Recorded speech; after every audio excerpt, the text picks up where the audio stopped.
Hey, welcome back to the Disney Plus Everyday Challenge, and today we have Starstruck. It's a Disney original movie. It's from 2010, and it's about an hour and 21 minutes long. Didn't even have to look that time. It's a story of two sisters who come to LA to visit their grandma, but except one is a bit more obsessed about a teen pop star than the other. A lot more obsessed. But you can guess which one ends up meeting him. Okay, so this is how it goes. The teen pop star, his name's Christopher Wilde. He's the cliche teen pop star of the 2010s, you can imagine, with the overproduced vocals and the kind of, I don't know, I can't do it, but it's, the breathy kind of vocals that you'd expect from teen pop stars of that era. And yeah, he's obviously, they're not using real songs from real pop stars, so they have to make their own, what would be the pop music of that time. Anyway, it's not a great movie. I'll go that far, let's just say. But also explain why.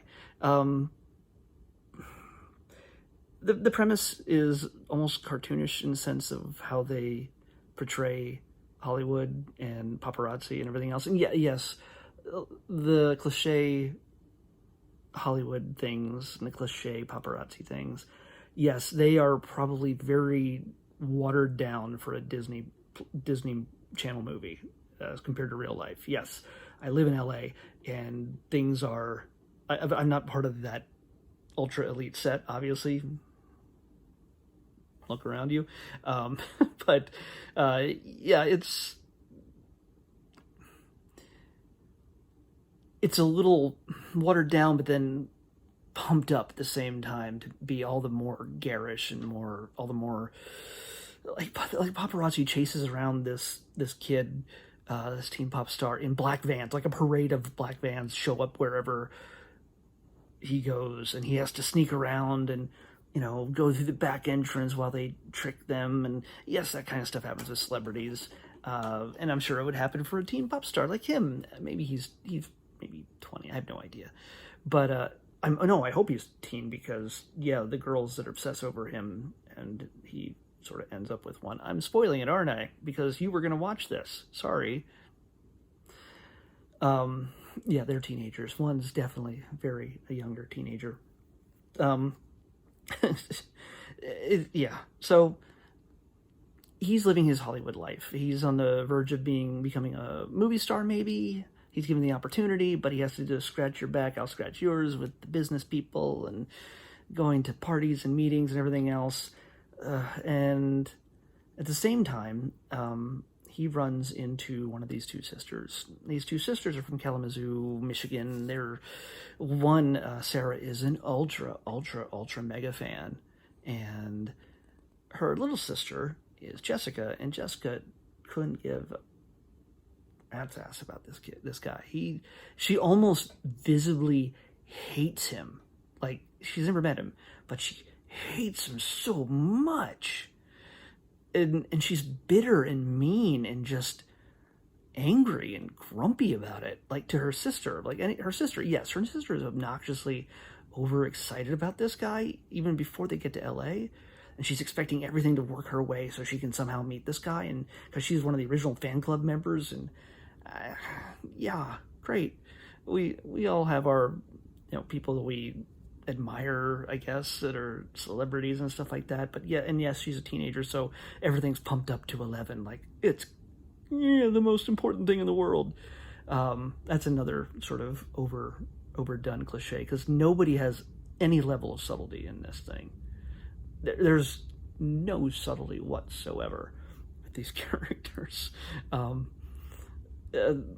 Like Sarah, the Uber fan, she is just tweaked constantly about trying to meet him, going to a party, doing this, going everywhere. We gotta grab a car and find a way and illegally park, and then somehow she sneaks into a club by primping and posing in the right spot. And then this is a girl from Michigan. How does she even know how to do this? People who've lived here their entire lives can't jump the line to see him perform a concert for his girlfriend of convenience, her birthday party. They're dating because they're both famous, and that's what the paparazzi expects.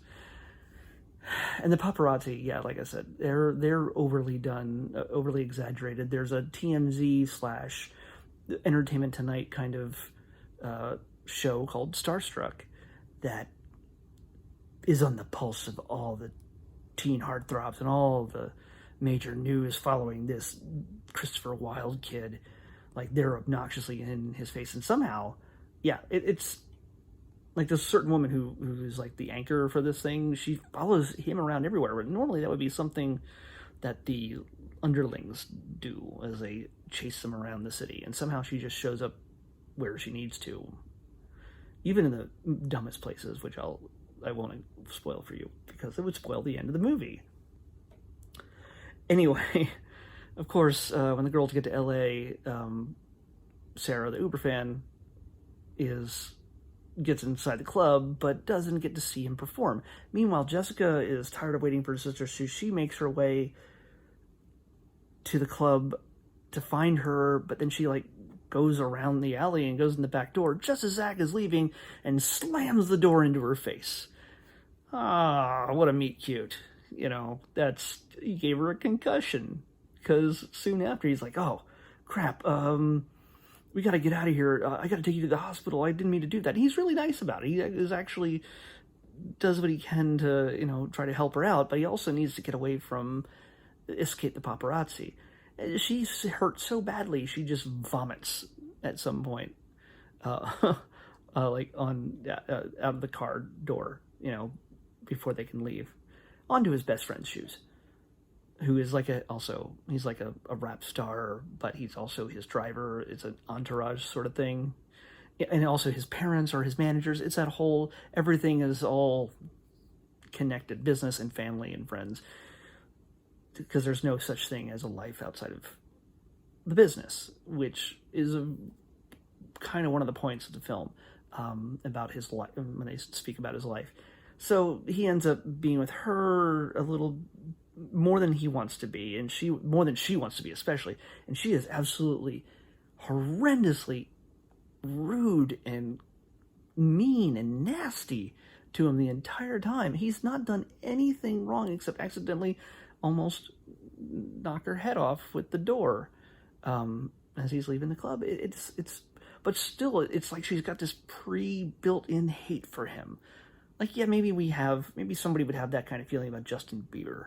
Maybe in this case, he's kind of a Justin Bieber-ish type guy, but he's not as douchey, I think. He's actually a genuinely nice guy, whereas she's unlikable. She's the heroine in this thing. She's the girl. Trust, guys are not going to be watching this. They didn't make this for the guys. When they make this Disney Channel movie, they made this with a female audience, a teenage female audience in mind. And you're supposed to identify with the character that is the main focus, who gets to meet the pop star. It's the story of a girl. It's for girls who hate Justin Bieber but would watch a movie where they fall in love with Justin Bieber. So, yeah, they end up, he has to, before he can take her home, he has to make after they leave the hospital, because she gets checked out, they can't figure out why she was vomiting. The doctor says that there was no problems. He has to quick make a run home to make an appearance at a party that his parents are throwing so he can get the movie deal. And he sings this song. It's actually a decent song, that it was less, produced. It's just him and a guitar kind of thing. So it's actually, there are some good songs in this. They're not great. They're not going to change your life or anything. But in that moment where he has to hide her away in one of the rooms that overlooks where the party is, she can hear him performing, and she watches him. And in that moment, even though you've just watched the last 10 minutes, 15 minutes of her just tearing him to pieces and being a total jerk to him, you can see her just sort of going, he's maybe not so bad. It's the beginning of her. Yes, it's that whole love-hate thing where, when you love somebody, when you maybe have a crush on them so bad, like little kids pulling pigtails or punching them, they're like, I hate you, you're a jerk, but they really like them. This is her verbal abuse, is her way of saying, I kind of really like you, but I don't want anybody to know it, and I don't want to admit it. I guess. Maybe she liked him all along, and she just didn't like it. I don't know. She couldn't admit it to her sister, I guess. I have no idea. But she's grumpy, and she's just mean. And so eventually, he takes her home, and he has to stay. He can't leave because paparazzi follows him there. He has to sleep in her garage overnight in his car that they push it into the garage. Why couldn't they just drive it in the garage? Like, you're all the more vulnerable being seen pushing a car into a garage for a longer period of time. And one of the weird parts is, like, he needs a disguise so that, when he does leave, they won't think it's him. So he puts on a fishing hat. And, there, he's a mystery now. Nobody would ever suspect Christopher, what's-his-face, Wilde to wear a fishing hat. And she's like, oh, you look nice in it. It was my grandpa's when he used to take me fishing. Ooh?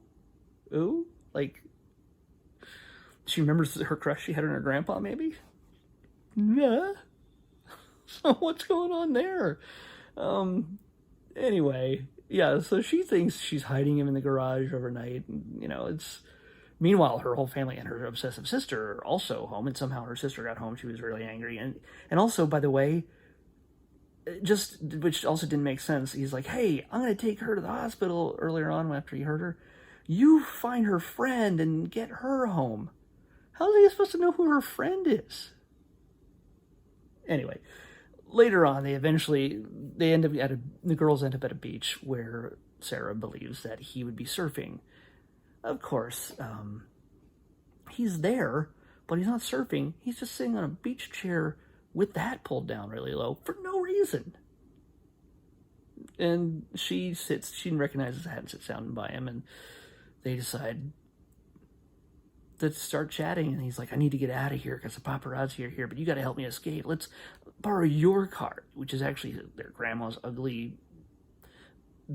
Pinto, I think. It's like a very magenta Pinto. And then they go on an adventure around LA. She's hating on LA as much as she's hating on him, and that's the only thing I kind of liked. Because I love LA, but it's a montage of LA tourism, tourist traps, and so it's mostly Hollywood Boulevard and Sunset Strip and Beverly Hills, a little bit of stuff here and there, and they go around, and through the montage you realize they start to like each other. And then they get into trouble, and they get lost in the Hollywood Hills, and the car gets trashed or something, and then they get stuck, and they get muddy, and then they vacillate so hard. She vacillates so hard from, I hate you, you're so dumb, I hate you. You know what, this is a really great day, I really love it, it's fun. Oh my god, you're so stupid, I just hate it so much, and you're such a jerk. Oh, well, this is the greatest thing ever. And then, when it's all done, he has to kind of forget that she ever existed. And he's like, hey, all the pictures we took, I kind of need the camera. Let me keep the camera. So he gets kind of douchey because he has to protect his image in order to get the movie deal and blah, blah, blah. He can't be seen as cheating and whatever. And it breaks her heart because she falls for him really hard after hating him for like an hour before. Again, I'm telling you way too much about this movie, and it's not necessary. You're not going to watch this more than likely. So I think his name's Sterling Knight. He's a good actor. He's kind of funny. His reactions are genuine. His interactions with his friend are really good. Him also playing the hurt, confused, I don't know what I'm doing wrong kind of thing under her onslaught of anger and hate actually works. She's kind of two-dimensional only because she's pretty as anything, but her character is so two-dimensional, and because she's either super angry or she's super in love and hurt because she fell in love because he betrayed her, and he has to make a decision about whether he will ever admit that he was ever out with her for a time. Whether he actually knows her at all when the paparazzi gets pictures of her, thinking that she's a new woman in his life and who is she and blah, blah, blah. He thinks he's protecting her from the celebrity life, and yeah, it all sort of blows up even as they head back to Kalamazoo, Michigan. And oh, by the way, there's a dance coming up, and you know that because they mentioned that earlier in the thing before they leave, that there's a dance. And of course, Jessica's not really interested in the dance because she just wants to read books. But eventually, of course, she has to go to the dance later. And you know how this ends. I don't need to tell you. You somehow, you know how it ends. I'm not going to waste another minute on this, because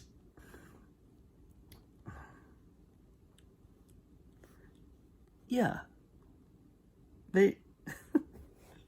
he shows up at the dance.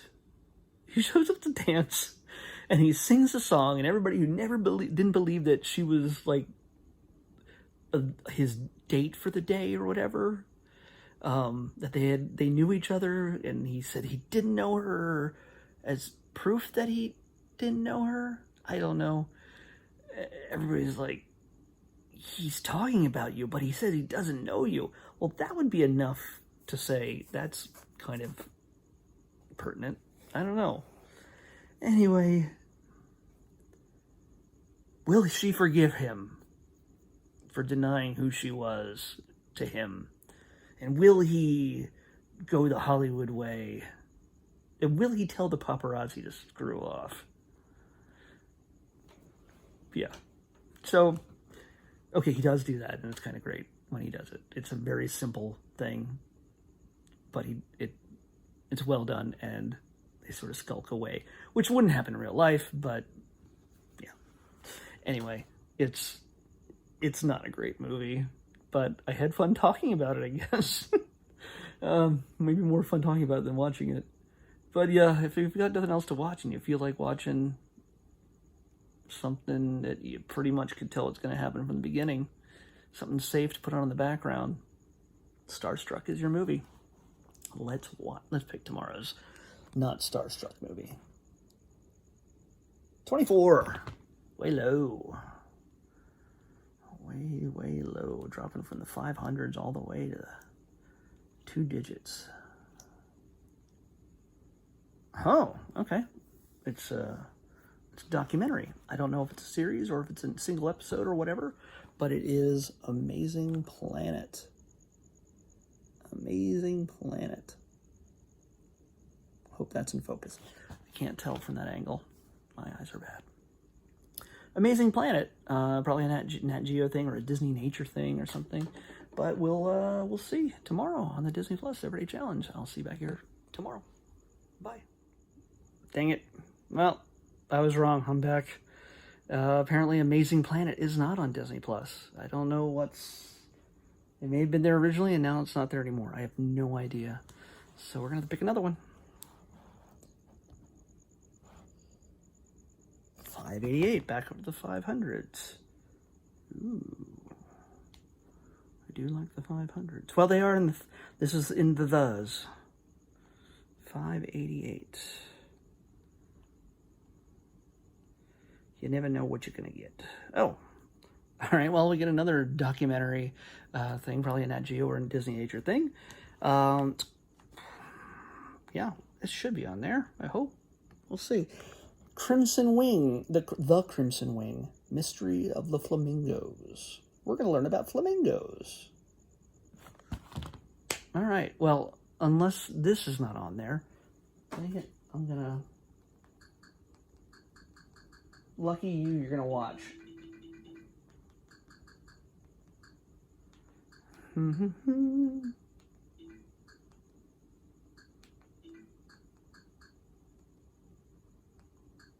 Yeah.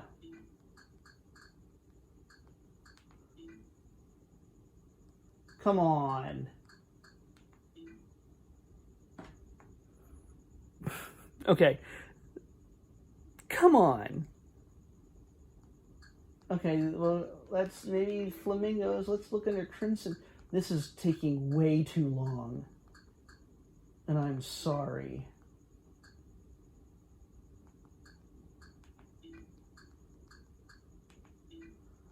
Oh, there it is. Apparently, if you search by flamingo, you can't find it. But here you go. The Crimson Wing. Mystery of the Flamingos. It's an hour long, an hour and 18-minute thing. All right, we're going to watch that tomorrow. All right? We'll see you back here. Bye. For real this time.